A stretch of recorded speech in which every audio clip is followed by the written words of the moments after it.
Nobody inside Riverside General Hospital understood why Naomi Carter smiled after Chief Physician, Dr. Harrison Whitmore, humiliated her in front of the entire emergency department. Not the patients watching through open room doors, not the residents who quickly looked away, not the medical students who held their breath, and certainly not the man who had just done it. Because while everyone else believed the young black nurse had just been destroyed in front of 50 witnesses, Naomi Carter quietly looked at the clock above the nurse's station. 9:13 p.m. And she smiled, not the smile of someone planning revenge, not the smile of someone broken, but the calm, quiet smile of a woman who had spent 6 years waiting for one specific night. And she had known, long before anyone else, that this was going to be that night. Before this story goes any further, we want to hear from you. Where are you watching from today? And if stories about courage, dignity, and the consequences of arrogance matter to you, please take a moment right now to like this video, subscribe to the channel, and drop a comment below. Your support is what keeps these stories alive. Now, let us take you back to the beginning of the longest night Riverside General Hospital had ever seen. Thursday nights in the emergency department of Riverside General Hospital in Columbus, Ohio, were never quiet. They were the kind of nights that tested everything: your training, your patience, your ability to stay human while surrounded by pain. Ambulances arrived every 15 minutes. The hallways smelled like antiseptic and anxiety. Families sat in plastic chairs clutching paper cups of bad coffee, waiting for someone to tell them that the person they loved was going to be okay. And in the middle of all of it, moving like she had been born to do exactly this, was Naomi Carter. At 31 years old, Naomi had spent 6 years at Riverside General. She had started as a brand new nursing school graduate, nervous and eager, carrying a bright blue water bottle and an even brighter sense of purpose. 6 years later, she still carried the purpose. But the nervousness had been replaced by something far more useful: awareness. Patients asked for her by name. Families stopped her in hallways to thank her weeks after their loved ones had been discharged. Younger nurses followed her example without being told to. Even some of the doctors, the ones who would never say it out loud, quietly respected the way she moved through a crisis. She had earned every bit of that respect. But there was one person in that hospital who had decided, on the very first day Naomi walked through the doors, that she would never earn anything more than the minimum. Chief Physician Dr. Harrison Whitmore. To the outside world, Dr. Harrison Whitmore was a medical legend. He was 53 years old, silver-haired, and polished in a way that made television cameras love him. He had appeared on 3 national morning shows. Medical journals had featured his research 17 times. Teaching hospitals across the country invited him to speak. The walls of his office at Riverside General were covered in awards, certificates, and framed photographs of him shaking hands with people who made decisions about very important things. He was, by almost every measure, untouchable. But the nurses at Riverside General knew something that the cameras didn't. They knew what happened behind closed doors. They knew about the resident he had publicly humiliated in front of 30 people for asking a reasonable question. They knew about the nurse who had quietly transferred to another department after he made her feel, slowly and deliberately, like she was invisible. They knew about the 4 formal complaints that had somehow never gone anywhere, as if they had been written on water. They knew that power, in the wrong hands, had a way of making things disappear. But what nobody knew, not the residents, not the other nurses, not even Kelly Ortega, who was Naomi's closest friend on the floor, was what was sitting inside a plain blue locker on the 3rd floor of Riverside General Hospital. Something that had been growing for 6 years, something that did not disappear, something that had a date and a time and a witness for every single entry. That Thursday night, at exactly 8:47 p.m., everything that had been building for 6 years began its final approach. Room 14 was never a good sign. In the unofficial language of the Riverside General Emergency Department, Room 14 was where things got complicated. It was where the easy cases revealed themselves to be something else entirely. It was where the monitors sometimes told stories that the initial charts did not. 74-year-old Margaret Henderson had been brought in 2 hours earlier by her son Daniel. A quiet man in his early 40s who had driven 40 minutes from the suburbs because his mother kept saying the pain in her stomach was different from any pain she had felt before. Different was always the word Naomi paid attention to. Margaret lay in the bed looking smaller than she probably was in real life. Her silver hair was pressed against the pillow. Her hands, spotted and veined with age, held the side rail with a grip that said more than her words did. She had already been evaluated. A diagnosis had already been recorded. Pain management had already been ordered, but Naomi had been in that room 3 times in the past hour, and each time something felt wrong. Not wrong in a way she could point to on a chart. Wrong in the way that 11 years of healthcare experience sometimes produces. A quiet alarm in the body that goes off before the mind can explain it. "She keeps saying the pain is getting worse," Daniel said, standing close to the wall as if trying not to take up too much space. "She said it feels like something is pressing." Naomi checked the monitor. The numbers were not alarming, but the blood pressure had shifted slightly from the last reading. And Margaret's color, the subtle, easy-to-miss color that faces make when something inside them is working too hard, had changed. "I'm going to find Dr. Whitmore," Naomi said, keeping her voice steady for Daniel's benefit. She found him at the main nurses' station, reviewing a set of scans with 2 residents who looked like they were afraid to breathe too loudly in his presence. "Dr. Whitmore," Naomi said, stepping forward. "Mrs. Henderson in room 14, I think she needs another evaluation. Her symptoms are changing." He didn't look up. "The diagnosis has been made." "I understand," Naomi said, "but her blood pressure has shifted and I'm seeing some color changes that concern me." He finally looked up. Not at the chart she was holding out toward him. At her. "Are you interpreting diagnostic results now?" he asked. His voice was not loud. "It never was, Doctor." Harrison Whitmore had learned long ago that control didn't require volume. Control required tone. And the tone he used in that moment was the one he reserved for making people feel very small very quickly. The 2 residents suddenly found something deeply interesting to look at on their tablets. Naomi kept her voice professional. "I'm sharing a clinical observation, doctor. I think we should rule out internal bleeding." That was when Dr. Whitmore set down the chart in his hand.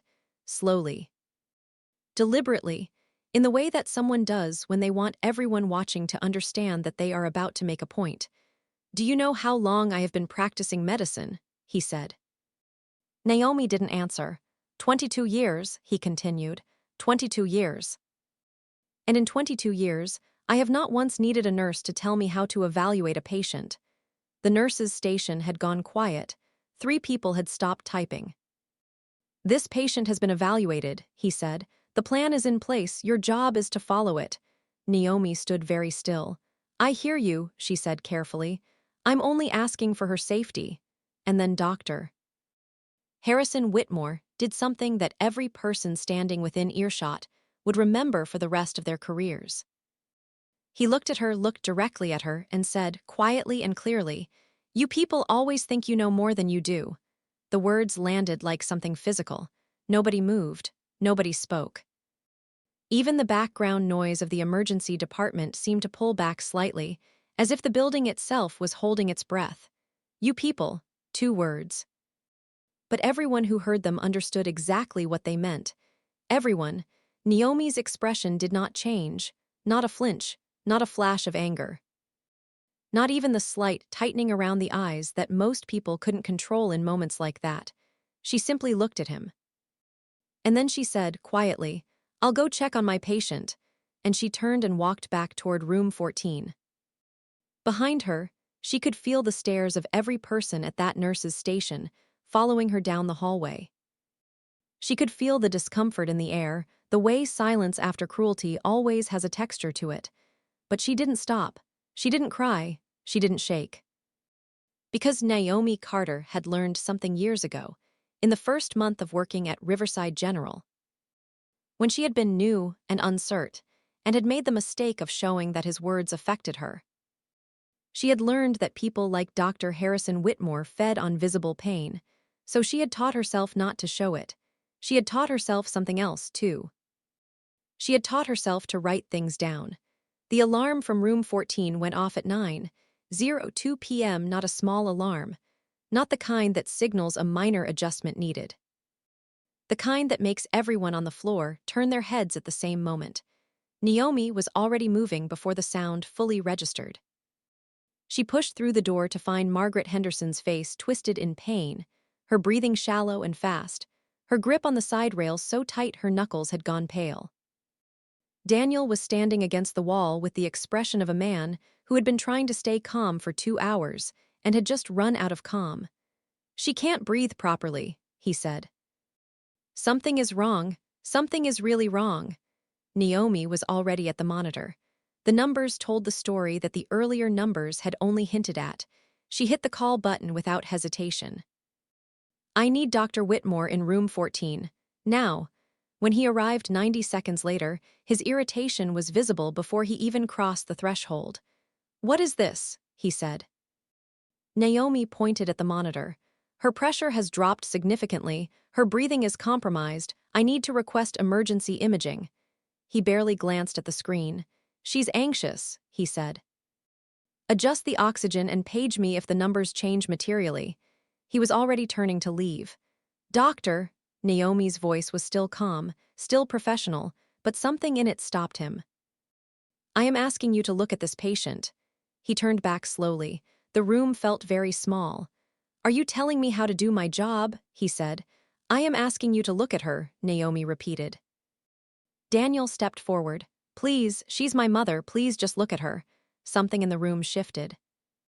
Whether it was Daniel's voice, or the numbers on the monitor, or something else entirely, Dr. Whitmore finally stepped to the bedside. He looked at Margaret Henderson. And in the space of about 4 seconds, his expression changed. He ordered the imaging himself. The results came back 18 minutes later. Internal bleeding. Significant, fast-moving. The kind that required immediate intervention, and that, had it been left for another 30 or 40 minutes, might have told a very different story.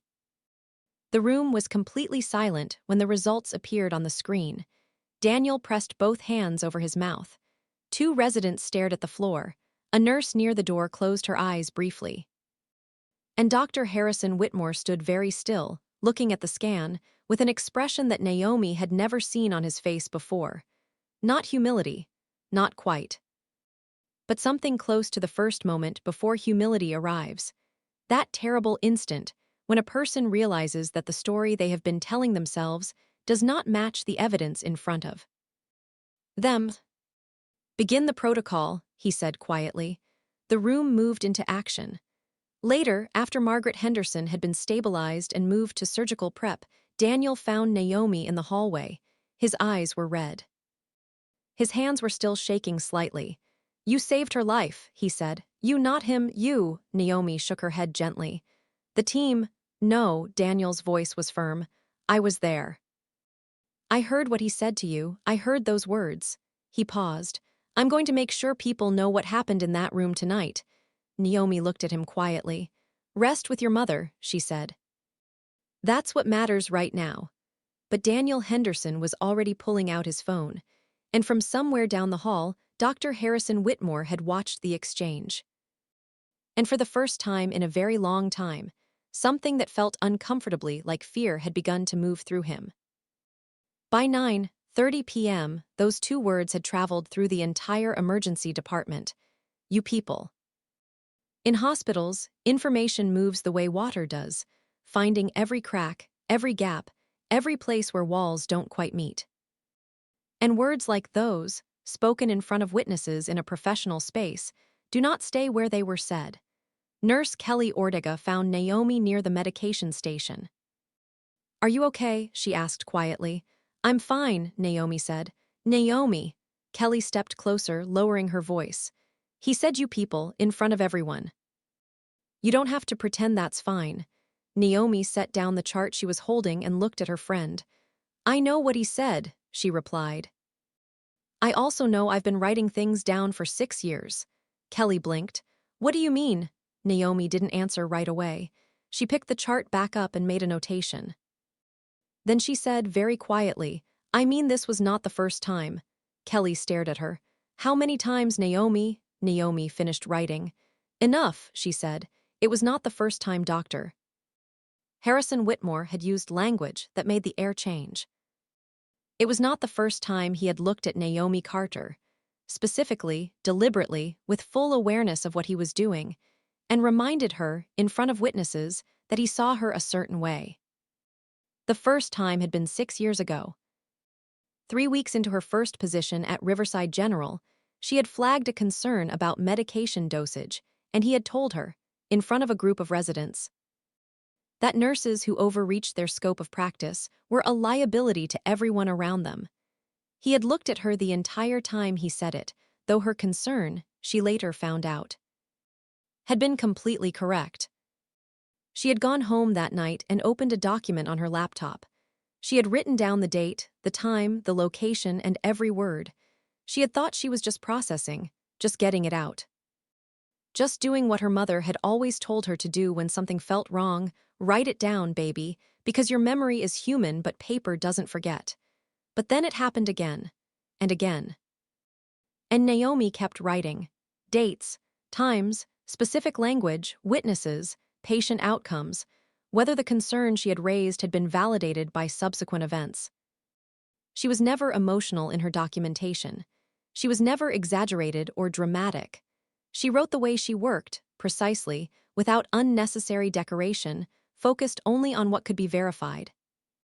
By the end of the first year, she had 23 entries. By the end of year 3, she had over 60.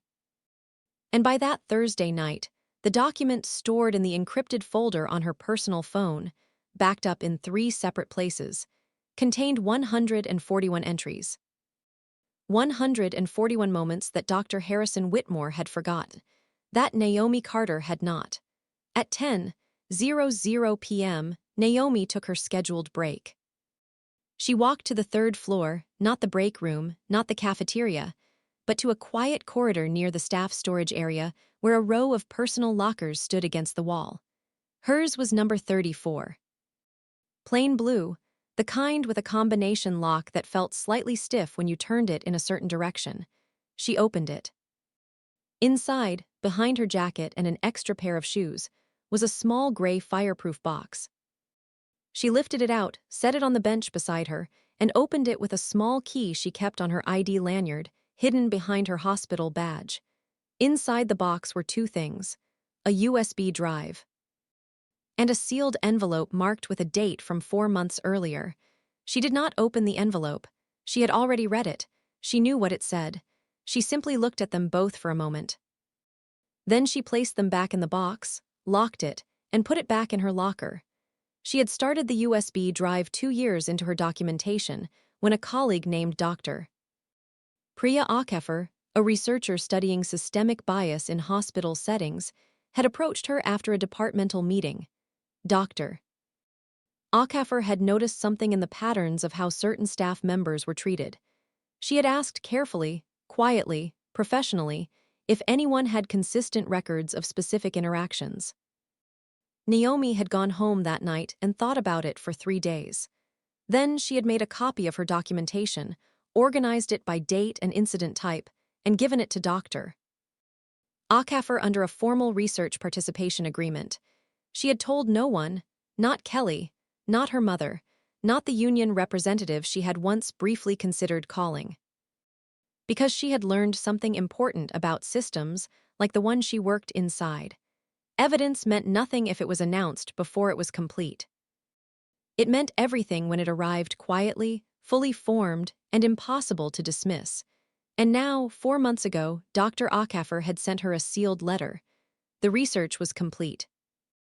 It had been submitted to the hospital's external oversight committee, and it had been formally received. Naomi locked her locker, adjusted her badge, and walked back toward the elevators. The night was not over. In fact, it had barely begun. Daniel Henderson filed his statement at 10:15 p.m., He did not go to the nurse's station. He did not ask to speak to a charge nurse. He walked directly to the hospital's patient relations office, which was technically closed, but which had an emergency contact number posted on the door, and he called it. The on-call patient relations coordinator, a woman named Sylvia Park, arrived within 20 minutes. Daniel told her everything. He told her about the 2 hours of waiting while his mother's condition changed. He told her about how Naomi had come back 3 times, each time with more concern, each time being dismissed. He told her about the moment the alarm went off. He told her about the imaging results. And then he told her about the words, "You people." Sylvia Park wrote it all down, slowly, with the particular focus of someone who understood exactly what she was hearing. "Were there witnesses?" she asked. "The entire nurse's station," Daniel said. She wrote that down too. By 10:40 p.m., a formal incident report had been opened. By 10:55 p.m., hospital administration had been notified. By 11:10 p.m., the chief of staff's phone had rung. And by 11:20 p.m., Dr. Harrison Whitmore had been asked to report to the administrative conference room on the 4th floor. He arrived looking composed, polished, the way he always looked. He sat down at the table and crossed his hands in front of him and looked at the 3 administrators sitting across from him, the way he had looked at 100 difficult situations over 22 years, like a man who expected to be in control of the outcome. "I understand there's been a complaint," he said. "There has," said the chief of staff, Dr. Leonard Marsh, who had worked alongside Harrison Whitmore for 11 years and had never fully liked him, but had always, until tonight, respected the wall of credentials between them. "From a patient's family member, regarding your interaction with Nurse Carter." Dr. Whitmore nodded slowly. "Naomi Carter has a pattern of overstepping clinical boundaries," he said. "Tonight was a clear example. She challenged my evaluation in front of staff and patients, creating confusion during active patient care." Dr. Marsh looked at him. "The patient had internal bleeding," he said. "Which I identified and addressed," Whitmore replied immediately. "After Nurse Carter raised the concern 3 separate times," said the administrator to Dr. Marsh's right, "a woman named Patricia Howe who handled hospital compliance. Which is documented in the patient record." A brief pause followed. Dr. Whitmore recalibrated slightly, the way practiced people do when they realize the story they walked in with is not the story the room is telling. "Clinical environments are complex," he said. "Decisions are not always linear. We also have multiple witness accounts," Patricia Howe continued. "Regarding specific language used at the nurse's station during your exchange with Nurse Carter." Whitmore's eyes tightened slightly. "Language," he said. "The phrase 'you people,'" she said, "used in reference to Nurse Carter specifically in front of approximately 8 staff members." The room was very quiet. Dr. Harrison Whitmore sat very still. "I was expressing frustration with a staff member who was undermining clinical authority," he said carefully. "The witnesses describe it differently," Dr. Marsh said. Another pause, this one longer. "I'd like legal representation before this conversation continues," Dr. Whitmore said. And with that sentence, 3 administrators exchanged a glance that said, very clearly and very quietly, that the conversation had already told them most of what they needed to know. At 11:35 p.m., Naomi was asked to come to the 4th floor. She took the stairs. When she entered the conference room, she found Dr. Marsh, Patricia Howe, and the hospital's legal counsel seated at the table. Dr. Whitmore was not there. He had been moved to a separate room. "Nurse Carter," Dr. Marsh said, "thank you for coming." "Please sit." She sat. "We've received a formal complaint from the Henderson family regarding tonight's incident," he said. "We're also reviewing the language used toward you at the nurse's station. We want to hear your account." Naomi described the evening clearly and in order. She did not add emotion where there was none. She did not minimize what had happened. She described each time she had raised concern about Margaret Henderson. She described the response she received. She described the words that were used. She described them without flinching.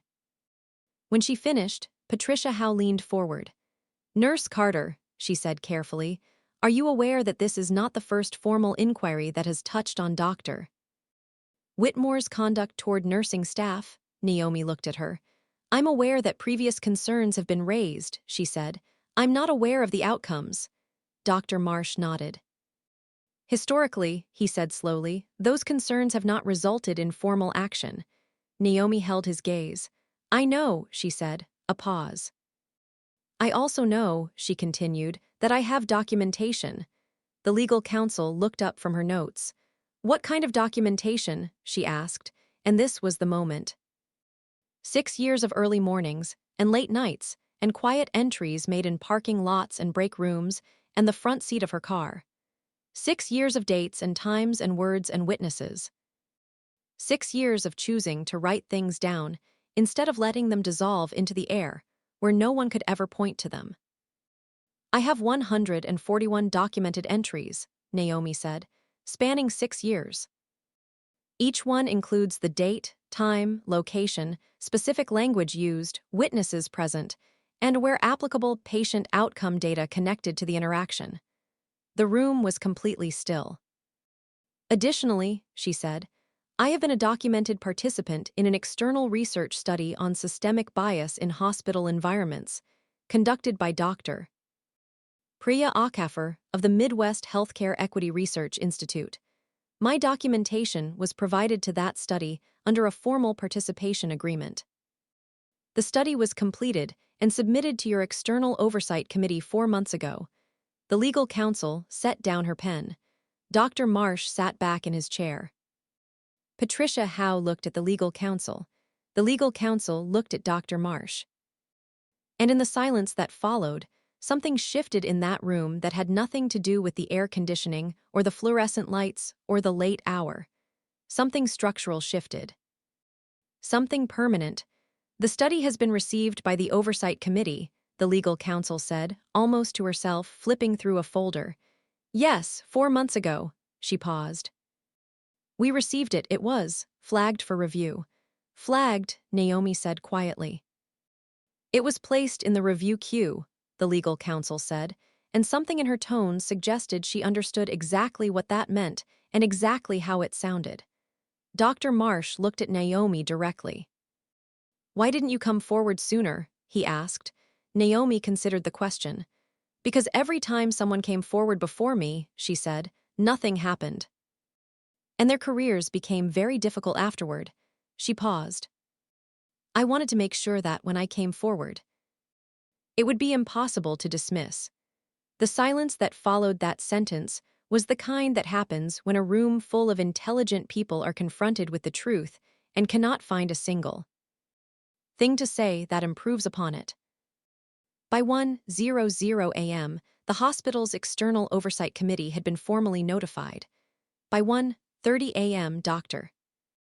Akaffer's research submission, which had been sitting in the committee's review queue for 4 months, had been pulled to the top. By 2:00 a.m., Dr. Harrison Whitmore had been placed on administrative suspension pending investigation. He was told in a small office off the main corridor of the 4th floor, by Dr. Marsh, with legal counsel present. He sat very still while he was told. He did not argue. He did not make the kind of speech that a person might expect from a man who had spent 22 years believing that his position made him untouchable.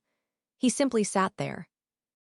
Because he understood in that moment what had actually happened. This had not been sprung on him. This had been built. Quietly, methodically, with patience that most people would have exhausted years earlier. While he had been giving speeches and collecting awards and walking through the halls of Riverside General like a man who owned the air, a woman he had dismissed as invisible had been watching and listening and writing things down. 141 times, with dates and witnesses and patient outcomes, he thought about the day he had said, "You people, not tonight. Tonight was only the most recent time." He thought about the first time, years ago, when she had been new, and he had decided something about her in his mind before she had spoken a single word, and had never revisited that decision. He thought about all the times in between. He thought about how easy it had always been, how natural, how the silence of everyone around him had felt like agreement when it had actually been fear. He thought about the locker he had never known existed. In a different part of the hospital, Naomi Carter was completing her shift. New patients had arrived. The emergency department had not paused for any of this. It never did. A teenager with a broken wrist. An elderly man with chest pain that turned out to be severe indigestion, and which made his relieved family laugh through their tears. A young woman in her second trimester who only needed reassurance and a glass of water and someone to sit with her for a few minutes. Naomi sat with her, not because it was required. Because it was right. When the young woman's husband arrived and took her home, she smiled at Naomi from the wheelchair at the exit door. "Thank you," she said. "You made me feel like I wasn't alone," Naomi smiled back. "You weren't," she said. 3 weeks after that Thursday night, Dr. Harrison Whitmore resigned from Riverside General Hospital. It was not announced dramatically. There was no press conference, no statement of any length. A brief internal notice was sent to staff. The words "pursuing other opportunities" appeared in it, which everyone understood to mean the opposite of that. The external research study conducted by Dr. Priya Akafer was formally reviewed and accepted by the hospital's oversight committee. Its findings, which documented patterns of racially coded language, dismissal of nursing input along demographic lines, and delayed patient care connected to those dismissals, were incorporated into a new set of institutional conduct and accountability protocols that the hospital spent the next 6 months developing. Daniel Henderson called the hospital to check on those protocols personally. He had become, in the weeks after his mother's surgery, something of a quiet advocate, not loud, not political. Just a son who had been in that room and had heard those words and had decided that doing nothing was not something he could live with. Margaret Henderson recovered fully. She sent Naomi a card that arrived on a Tuesday morning. Inside, in shaky but determined handwriting, it said, "You saw me when someone else didn't. Thank you for not looking away." Naomi kept it. She taped it to the inside of locker number 34, next to the empty space where the gray fireproof box had been, before she handed it to the oversight committee. Kelly Ortega asked her, on the morning after everything came out, how she had managed to stay so calm through all of it. Through the humiliation in the hallway, through the administrative room, through 6 years of writing things down without knowing for certain that it would ever matter. Naomi thought about it for a moment. "Because I wasn't doing it to beat him," she said finally. "I was doing it so that the next person who walked through those doors, the next nurse, the next patient, would walk into something a little more honest than what I walked into." Kelly looked at her. "Did it work?" she asked. Naomi looked out the window at the morning light coming through the glass corridor of Riverside General Hospital. "Ask me in 6 years," she said. And then she picked up the next chart and went back to work.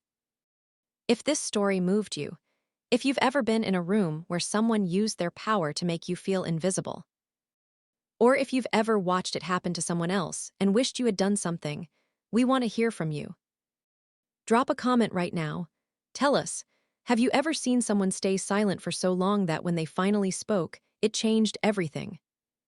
And if you haven't already, please like this video, subscribe to the channel, and share this story with someone who needs to hear it today. Because sometimes the most powerful thing in the world is not a title, it is a record, and a woman who refused to stop keeping one. We'll see you in the next story.